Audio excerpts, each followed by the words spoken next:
I'm 150 feet down an illegal mine shaft in Ghana.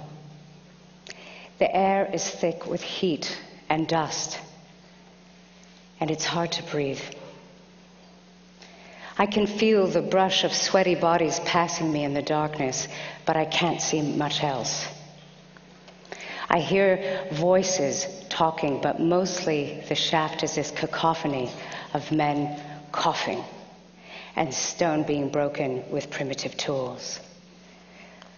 Like the others, I wear a flickering, cheap flashlight tied to my hair with this elastic, tattered band, and I can barely make out the slick tree limbs holding up the walls of the 3-foot square hole, dropping hundreds of feet into the earth.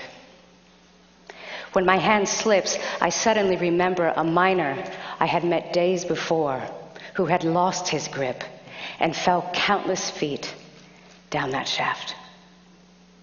As I stand talking to you today, these men are still deep in that hole, risking their lives without payment or compensation, and often dying.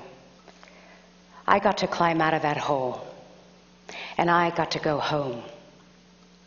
But they likely never will, because they're trapped in slavery. For the last 28 years, I've been documenting indigenous cultures in more than 70 countries on 6 continents. And in 2009, I had the great honor of being the sole exhibitor at the Vancouver Peace Summit. Amongst all the astonishing people I met there, I met a supporter of Free the Slaves, an NGO dedicated to eradicating modern-day slavery. We started talking about slavery, and really, I started learning about slavery, for I'd certainly known it existed in the world, but not to such a degree. After we finished talking, I felt so horrible and honestly ashamed at my own lack of knowledge of this atrocity in my own lifetime. And I thought, if I don't know, how many other people don't know? It started burning a hole in my stomach, so within weeks, I flew down to Los Angeles to meet with the director of Free the Slaves and offer them my help. Thus began my journey into modern-day slavery. Oddly, I had been to many of these places before. Some I even considered like my second home. But this time, I would see the skeletons hidden in the closet. A conservative estimate tells us there are more than 27 million people enslaved in the world today. That's double the amount of people taken from Africa during the entire transatlantic slave trade. 150 years ago, an agricultural slave cost about 3 times the annual salary of an American worker. That equates to about $50,000 in today's money. Yet today, entire families can be enslaved for generations over a debt as small as $18. Astonishingly, slavery generates profits of more than $13 billion worldwide each year. Many have been tricked by false promises of a good education, a better job, only to find that they're forced to work without pay, under the threat of violence, and they cannot walk away. Today's slavery is about commerce, so the goods that enslaved people produce have value, but the people producing them are disposable. Slavery exists everywhere, nearly, in the world, and yet it is illegal everywhere in the world. In India and Nepal, I was introduced to the brick kilns. The strange and awesome sight was like walking into ancient Egypt or Dante's Inferno. Enveloped in temperatures of 130 degrees, men, women, children, entire families, in fact, were cloaked in a heavy blanket of dust, while mechanically stacking bricks on their head, up to 18 at a time, and carrying them from the scorching kilns to trucks hundreds of yards away. Deadened by monotony and exhaustion, they worked silently, doing this task over and over for 16 or 17 hours a day. There were no breaks for food, no water breaks, and the severe dehydration made urinating pretty much inconsequential. So pervasive was the heat and the dust that my camera became too hot to even touch and ceased working. Every 20 minutes I'd have to run back to our cruiser to clean out my gear and run it under an air conditioner to revive it. And as I sat there, I thought, my camera is getting far better treatment than these people. Back in the kilns, I wanted to cry. But the abolitionist next to me quickly grabbed me and he said, "Lisa, don't do that. Just don't do that here." And he very clearly explained to me that emotional displays are very dangerous in a place like this, not just for me, but for them. I couldn't offer them any direct help. I couldn't give them money, nothing. I wasn't a citizen of that country. I could get them in a worse situation than they were already in. I'd have to rely on Free the Slaves to work within the system for their liberation, and I trusted that they would. As for me, I'd have to wait until I got home to really feel my heart break. In the Himalayas, I found children carrying stone for miles down mountainous terrain to trucks waiting at roads below. The big sheets of slate were heavier than the children carrying them, and the kids hoisted them from their heads using these handmade harnesses of sticks and rope and torn cloth. It's difficult to witness something so overwhelming. How can we affect something so insidious, yet so pervasive? Some don't even know they're enslaved, people working 16, 17 hours a day without any pay. Because this has been the case all their lives. They have nothing to compare it to. When these villagers claimed their freedom, the slaveholders burned down all of their houses.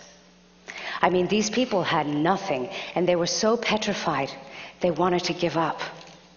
But the woman in the center rallied for them to persevere, and abolitionists on the ground helped them get a quarry lease of their own, so that now they do the same back-breaking work, but they do it for themselves, and they get paid for it, and they do it in freedom. Sex trafficking is what we often think of when we hear the word slavery.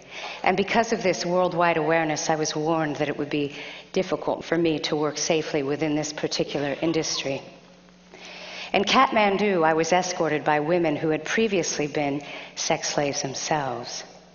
They ushered me down a narrow set of stairs that led to this dirty, dimly fluorescent lit basement.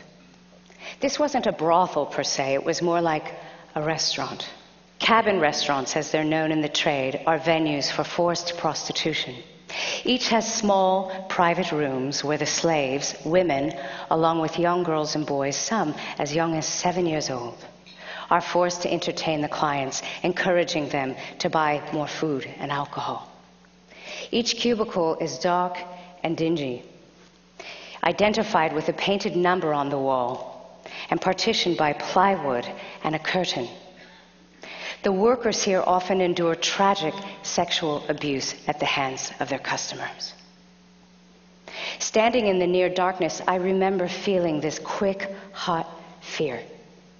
And in that instant, I could only imagine what it must be like to be trapped in that hell. I had only one way out, the stairs from where I'd come in. There were no back doors. There were no windows large enough to climb through. These people have no escape at all.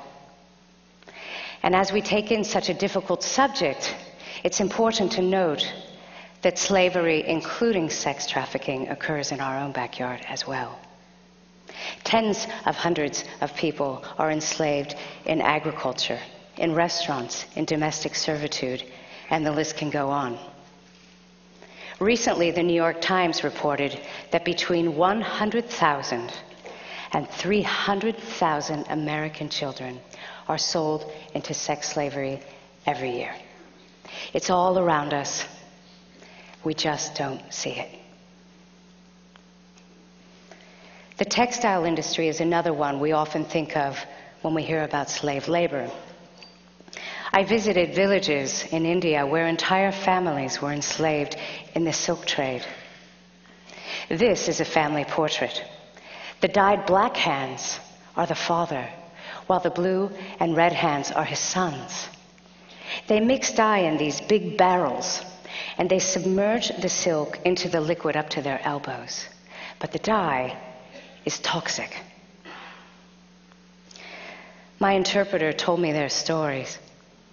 We have no freedom, they said. We hope still, though, that we could leave this house someday and go someplace else where we actually get paid for our dying. It's estimated that more than 4,000 children are enslaved on Lake Volta, the largest man-made lake in the world. When we first arrived, I went to have a quick look. I saw what seemed to be a family fishing on a boat. 2 older brothers, some younger kids. Makes sense, right? Wrong. They were all enslaved. Children are taken from their families and trafficked and vanished. And they're forced to work endless hours on these boats on the lake, even though they do not know how to swim. This young child is 8 years old. He was trembling when our boat approached, frightened it would run over his tiny canoe. He was petrified he would be knocked in the water. The skeletal tree limbs submerged in Lake Volta often catch the fishing nets, and weary, frightened children are thrown into the water to untether the lines. Many of them drown. For as long as he can recall, he's been forced to work on the lake. Terrified of his master, he will not run away. And since he's been treated with cruelty all his life, he passes that down to the younger slaves that he manages. I met these boys at 5 in the morning when they were hauling in the last of their nets. But they had been working since 1 a.m. in the cold, windy night. And it's important to note that these nets weigh more than 1,000 pounds when they're full of fish. I want to introduce you to Kofi. Kofi was rescued from a fishing village.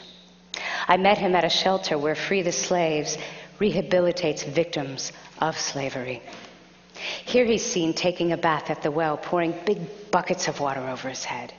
And the wonderful news is, as you and I are sitting here talking today, Kofi has been reunited with his family. And what's even better, his family has been given tools to make a living and to keep their children safe. Kofi is the embodiment of possibility. Who will he become? Because someone took a stand and made a difference in his life. Driving down a road in Ghana with partners of Free the Slaves, a fellow abolitionist on a moped suddenly sped up to our cruiser and tapped on the window. He told us to follow him down a dirt road into the jungle. At the end of the road, he urged us out of the car and told the driver to quickly leave. Then he pointed toward this barely visible footpath and he said, "This is the path, this is the path, go." As we started down the path, we pushed aside the vines blocking the way, and after about an hour of walking in, found that the trail had become flooded by recent rains. So I hoisted the photo gear above my head as we descended into these waters up to my chest. After another 2 hours of hiking, the windy trail abruptly ended at a clearing. And before us was a mass of holes that could fit into the size of a football field. And all of them were full of enslaved people laboring. Many women had children strapped to their backs while they were panning for gold, wading in water poisoned by mercury.